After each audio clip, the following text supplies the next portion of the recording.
Video, I will talk to you about thought biases. So, what are thought biases? So, sometimes we feel something very bad, we have bad thoughts. So, when we have bad thoughts that affect our feelings, but do you know that when we feel something bad or something negative, that also affects our thoughts? So, that means both ways it gets affected. So, usually, when does those thought biases come?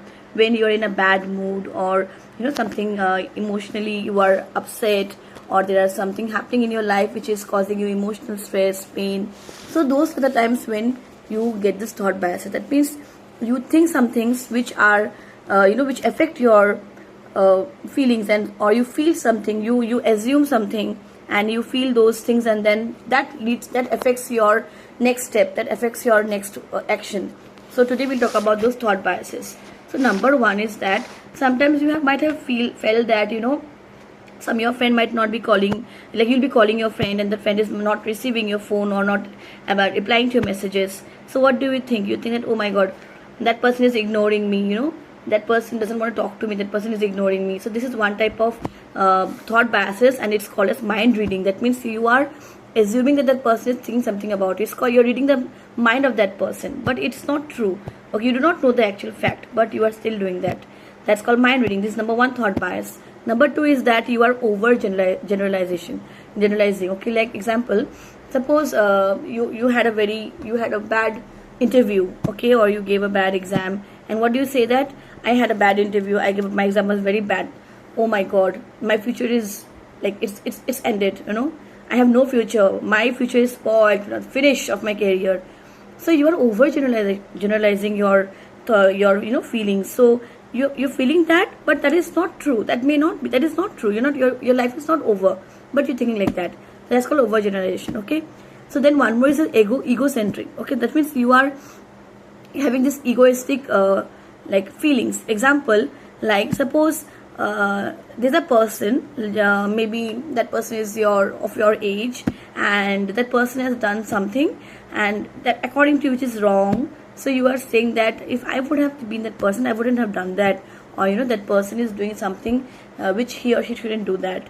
See, I'm not talking about what is good, what is bad, but what happens is sometimes you assume that person will think like you, will do as you do, but that person might do something else that is not according to your wish.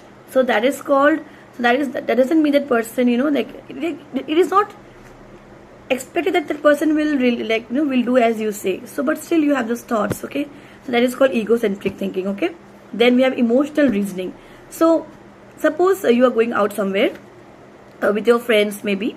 Okay, so suppose you're going out somewhere with your friends maybe, and then you have someone to take care of in the family, and you're leaving that family member with someone, and you tell that family member to take care of that person when you're leaving. But what happens is that when you come back home, you see that that person has not been taken well, not taken care of.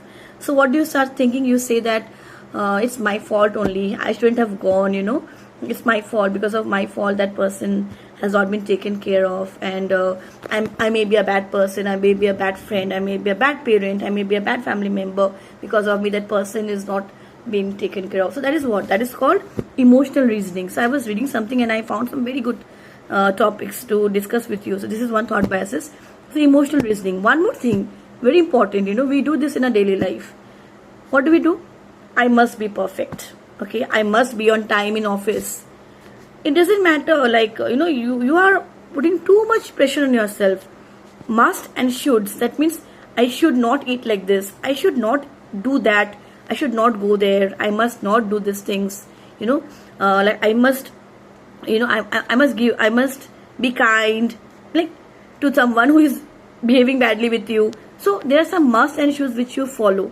Okay, and you make it mandatory to follow, even when it doesn't have to be mandatory in your life. So there are these feelings you do, these thoughts you do. So these are all thought biases. Okay, and this all occurs when like you're feeling something bad and all, as I said in the beginning of my video. Also, one is all or nothing. So that means what? As I said in there was an interview example. Suppose you went for an interview and they give you some questions to solve, or maybe you went for an exam and they give you some paper to solve, and you did not do all the questions, you did For some you did and some you left over. Okay, so what do you start thinking? Oh my god, I did not solve that question. I missed that question. I did not do the entire paper, I missed some part. I'm going to fail. I'm not going to pass. I'm a failure person. So it's like all or nothing. You either have to be the best, or you are a failure. Okay, so you cannot be a mediocre person, like student, or you cannot be a mediocre person. You either have to be the best, or you assume that you are a failure. You have not done anything in your life. Okay, so this is all or nothing thought. So these are some of the thought biases that humans usually get. Okay, an individual can get during like as I said, that when you're feeling something bad or something bad has occurred in your life and all. So that is one thing. So what should you do? How to overcome thought biases in your life? So number one is that when those things come in your mind, like you have to, because that some people at that moment they cannot stop those thoughts. Okay, that it keeps on coming in their mind. So when the thought passes away, you have to reflect back on it. Okay, you have to self-reflect that what happened that time and what did I do and was it right or not, what should I have done. So some things these things you have to reflect back. Okay, this you can do. Number one, self-reflection. Let it pass and then sit with the thought. Okay, analyze the thought, what did you do and what did happen. Number two is that you can maintain a journal. Okay, so you can maintain a journal. In the journal you can write down that at this point of time I felt this. So you have to write the positives and negatives. Like suppose you have to mention that at that time when you had that thought, that feeling, what were you doing, what were your actions, and what were you thinking that time that you felt that way. So you know that when I think like this, I feel like this. So next time when that happens, you know from beforehand what are you going to feel, so you can avoid that, you can overcome that. So that means you are being aware of your feelings, aware of your thoughts. Okay, number three is that what you can do is, if you have a pen and paper with you when you are thinking those things, when you're going through that mental emotional phase, what you can do is you can take out a pen and paper and just write it down, that I am feeling this. Okay, but if you write in such a way that you separate those occurring thoughts in your mind and what you're feeling. Like example, suppose you're feeling like you're a failure because you did not solve the entire question paper. So what you will say, don't say I'm a failure, I didn't solve the question paper, I'm a failure. Don't say that. You can write that I am having a feeling that I might fail because I did not write the entire paper, but it's okay, let's wait for the results. Okay, let's not assume things. So you are keeping a gap.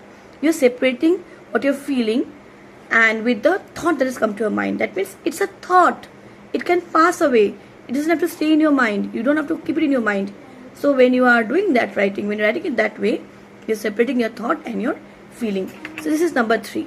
Number four is you can practice mindfulness. Okay, so there are many practices for mindfulness. So you can do those things and then you can stay grounded and you can help overcome this thought biases. So for more videos like this on psychology, so you can follow me and we'll meet again in my next video. Thank you.